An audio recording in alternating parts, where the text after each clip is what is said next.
ಬಹಳಷ್ಟು ನಮ್ಮ ಕವಿಗಳು JP ರಾಜರತ್ನಂ ಅವರ DK ಶಿವಕುಮಾರ್ ಅವರ ರನ್ನ ಪದಗಳು ಅಂತ ಬರ್ತೈತೆ.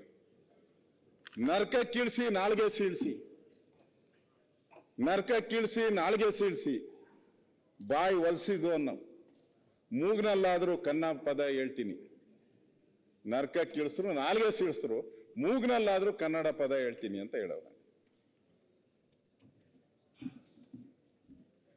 ಹಂಗೆ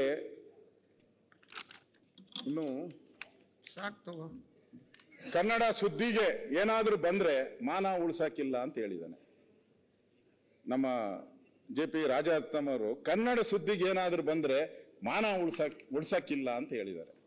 ಇಲ್ಲಿ ಮಾನ ತೆಗಿತಾ ಇದಾರಲ್ಲ, ನೀವೆಲ್ಲ ಸುಮ್ಮನೆ ಕೂತಿದ್ದೀರಲ್ಲ. ಆ ಕವಿಗಳು ಹೇಳಿದ್ದಾರೆ ಕನ್ನಡ ಸುದ್ದಿಗೆ ಬಂದ್ರೆ ಮಾನ ಉಳಿಸಲ್ಲ ಅಂತ ಹೇಳಿದ್ದಾರೆ.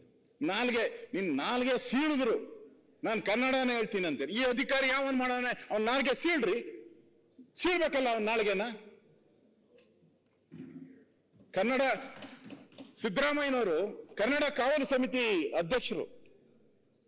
ಕಾವಲು ಸಮಿತಿ ಹೋಗಿ KPSL ಕಾವಲು ಕಾಯ್ಬೇಕಲ್ಲ, ಅಲ್ಲ ಅದನ್ನು ಕಾವಲು ಕಾಯ್ಬೇಕಲ್ಲ.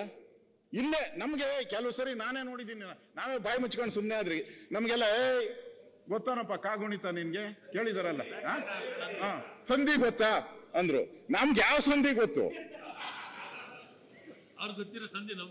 ನಮ್ಗೆ ಗೊತ್ತಿಲ್ಲ ಸಂಧಿ.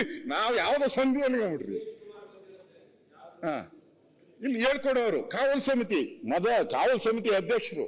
ಇಲ್ಲಿ ಕನ್ನಡನ ಕೊಲೆ ಆಗ್ತಾ ಇದೆ. ಕನ್ನಡದ ಪ್ರಶ್ನೆ ಪತ್ರಿಕೆ ಟ್ರಾನ್ಸ್ಲೇಷನ್ ನೀನ್ ಇಂಗ್ಲಿಷ್ ಅಲ್ಲಿ ಮಾಡ್ಗೋ ಅಂತಾನೆ ಹೇಳ್ತಾನೆ. ನಾಚಿಕೆ ಆಗ್ಬೇಕಲ್ಲ ನಮ್ಮೆಲ್ಲರಿಗೂ.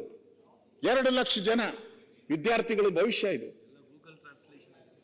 2 ಲಕ್ಷ ಜನದ್ದು. ನ್ಯೂಸ್ ಫಸ್ಟ್ ನಿರ್ಭೀತಿಯಿಂದ ನಿಮ್ಮ ಪರವಾಗಿ.